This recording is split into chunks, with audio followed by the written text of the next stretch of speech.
Welcome to Papa's Workshop. Well, I'm taking a maintenance day and I need to be able to change out light that's in this shed. It is very dark in there, and quite frankly, the only reason there's any light at all is because I have the big door and a big window. The fluorescent light is old and it's time for a change. So today I'm going to upgrade that, remove the light, and replace it with an LED light. That's 6,000 lumina, so that should give quite a bit of light into this shed. So let's get started. Well, let's take a look at the new lights. This is what it is right here. This is just a simple screw-in type of light that goes into the socket, and those three wings have the LED lights. Now this is a 50,000 hour, 6,000 lumina light. And one of the things that I really like about it is that it has these three wings that are adjustable, which means you can actually direct the light to the exact point that you need it to be able to shine on whatever you need to have lit up in the shop or the shed or into the garage. The other nice feature is, should you need it, it has the receptacle also. Now, my situation in this shed, I'm going to need this receptacle because the fluorescent light currently is just wired directly into the fixture itself, and it doesn't have a receptacle. I want to point this out to you. When you connect the wires, this is actually a gold screw and this is a silver screw. And this is establishing the polarity of the light itself. And with the LED lights, the polarity is very important. So you want to make sure that you look at that very closely and attach the hot wire to this gold one, which is in the United States, typically the black wire. And this one, which is the silver screw, is going to be the white. Now, I know in the camera it may be hard to see, and quite frankly, looking at it right now, it's a little bit difficult to see the color difference, but there certainly is a difference. So it's very important. The gold has to have the black or the hot lead, and the silver screw has to have the common, or again, in the United States, that's going to be the white lead. So let's head out to the shed now, and you get a chance to be able to see the big window and the big door.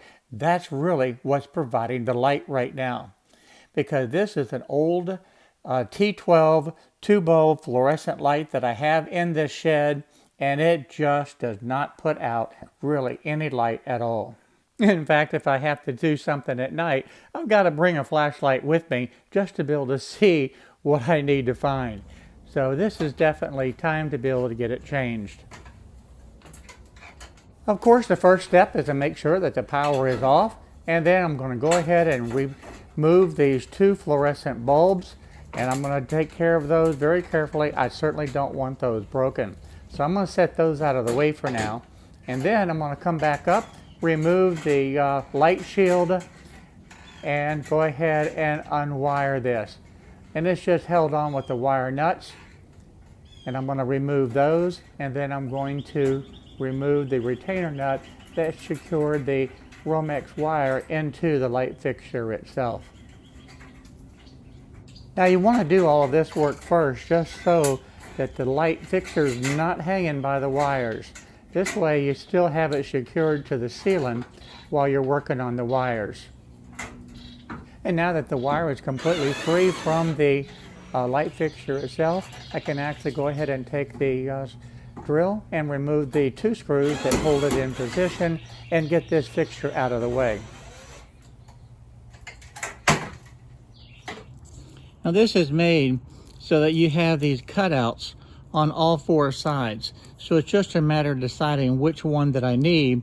Then I can cut this out with the knife and be able to feed the Romex wire into that slot and secure it with these two screws. Have 1, 2, 3, 4 different areas that I can feed the wire into. Now these certainly are not good choices because the screw actually has to come through this. So really, all I have is 2 good choices where the wire can come through, slip in here, and be secured in place. And then I'll use the screws provided to screw this into the ceiling joist. Now I'm just taking the knife and cutting this right down and be able to remove that so that the Romex wire can go inside of it. Just like that. And I'll cut it down. Cut that notch out, and then I'll smooth out the bottom.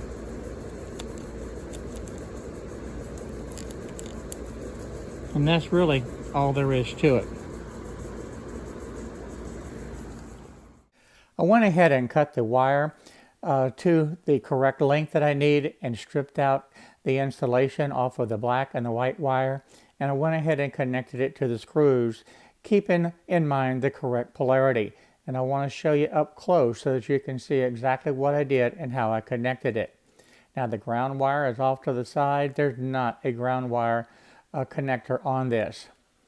So from there, I just simply screw this back into position on the ceiling joist, and with the 2 screws just screwed it in, and that's not really a difficult task at all. Then from there, I'm just going to go ahead and flatten the wings out so that I can just easily screw this into the socket, and we're ready to be able to test this out. Now the installation is completely done, and you can just see just how easy it is to be able to do this. And I'll adjust these wings in a moment and direct the light to where I want to be able to have it. With the power back on, let's hit the switch, and I have light in the shed now. And it is very bright, pointing up at the floor, and you can see along the wall I've got a lot of light. The difference between having it on and off is significant, and this is in the middle of the daytime. So you can see here with the light off and then with the light turned on, big difference. Now, to be able to see this at night, it'd even make a bigger impact. Well, there's the first project for the day completed, and I think you realize it didn't take a whole lot of time to be able to do it. Now I'm going to go ahead and put a link down in the description below should you want to take a look at these just a little bit closer and be able to purchase these for yourself. So I hope you enjoyed this video today, and if you did, go ahead and hit the little like button and subscribe and hit that little notification right next to it so that you'll be notified on all of the different videos that I'm uploading. And until next time, I want to be able to thank everybody for watching the video today, and I look forward to seeing you in the next video on whatever project that I'm doing.